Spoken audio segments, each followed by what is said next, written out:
بسم الله الرحمن الرحیم. سلامونه ملګرو. ما سره په لاس کې دا کتاب دی تاریخ ثوابي، او دا تاریخ ثوابي کتاب چې چا لیکلی دی او دا دومره غټ کتاب چې چا سوره ولزان کړولی دی، تحقیق کړی دی او معلومات یې راغونډ کړي دي او بیا ویله کتابي شکل ورکړی دی. نو هغه سړی چې کوم دی په دې بل مخ یې د تصویر دی او دا سړی ما سره یې ناست دی. نو زموږ ملګری دی ورو دی ډاکټر ضیاء الله جدون. ډاکټر ضیاء الله جدون بیسک ګدون سره تعلق لري او د یو طرف ته یې د وفاق المدارس د علم سند دی ورسره د حقاني نه فارغ دی او بل طرف ته د پېښور یونیورسټۍ نه د پی ایچ ډي ډیګري هم اخیستې ده، نو پی ایچ ډي سکالر هم دی او ډېر کتابونه یې لیکلي دي. نه په هغې کې یو د تاریخي ثوابي هم دی.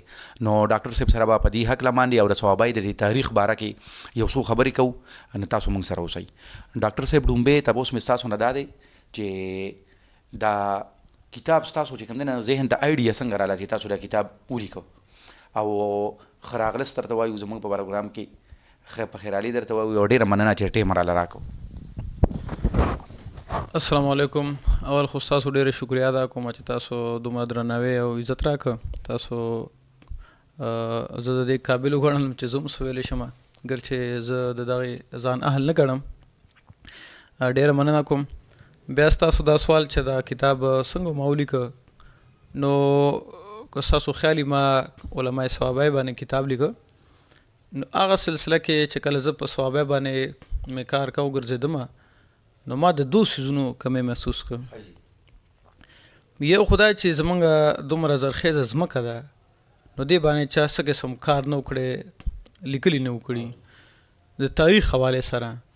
دویمه دا چې کله ما په علماو لیکل کول، نو ما دا کمی هم محسوس کړ چې د دې علماو نه علاوه هم موږ ډېر خلک هر میدان لور کړي دي، نو دا کمی مې محسوس کو. بیا مې ځکه په هغې باندې شخصیت ثوابۍ کتاب بل ولیکه، نو دغه یو دغې د وجې نه زه بیا دې فیلډ ته رالم او داسې ټوټه پوټه لیکل مې کړي، ګر چې تاریخ زما فیلډ نه دی، اسلامیات په فیلډ دی. خو بهرحال زما په خیال هغه حدیث کې راځي چې وطن سر محبت د ایمان حصه ده، نو په هغه مناسبت باندې ما یو کوشش کړی دی.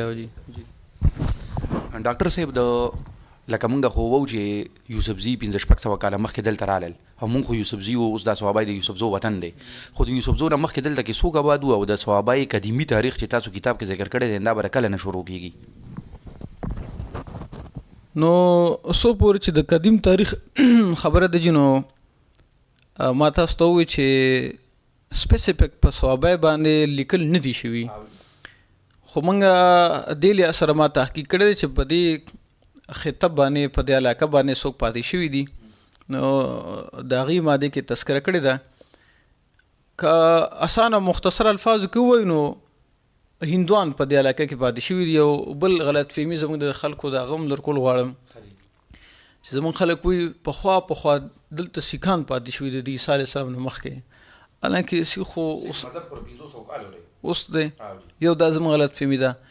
مختصر الفاظ دا چې نمونه د هغې مختلفو، خو په مذهب لحاظ سره دا هندوان دي، هندوان پاتې شوي دي دلته کې. او څو پورې چې د دې د نسل تعلق دی، نو هند دا د نوح علیه السلام په 900 کې دی او دا د هغه اولاد دی. بیا په مختلفو نومونه کې ښودلی شوي دي، کله پې څوک ورته سوی څوک ورته سوی، او اخري زما په خیال چې کوم خلک موږ سره پاتې شوي نو هغه اریایو نسل دی چې آریا دي. نو هغې باندې بیا موږ راغلي یو یوسفزي دلته کې د فاتح شوي دي، هغې بیا مغلوب راغلي دي، او هغه خلک دی چې بیا هغې له موږ بیا مختلف کسبونه ورکړي دي. نو تاسو وینئ چې دغه خلکو کې ډېر ښه خلک خانداني خلک دی. وجه د هغې دا ده چې د هغې زوړ تعلق یو ډېر لوی خاندان سره وجي. تاسو نو خبرې مطلب دا دی چې دا هندکیان چې ورته موږ وو، نو دا لکه د دې ځای هغه خپل خلک وو، بیا یوسفزو د دوی نه راکا قبضه کړه او دا یې دغه کړو.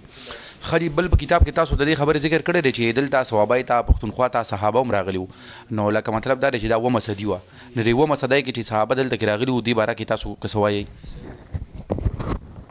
دې باره کې خو به زه دا خبر وکړم چې موږ یو خبره په دلیل سره کوو. دلیل 2 قسمه دی، یو عقلي دی یو نقلي دی. نقلي هغه چې کتاب کې چې د ذکر راغلي، او عقلي هغه چې عقلي مني. نو څو پورې چې نقلي دلایلو خبره ده، نو ما خو په دې ځان له یو کتاب لیکلی صحابه کرام پاکستان مې، هغې کې مې دنیا دلایل ورکړي چې حوالې ورکړي دي مستند کتابونو چې دي کله او څنګه راغلي وو.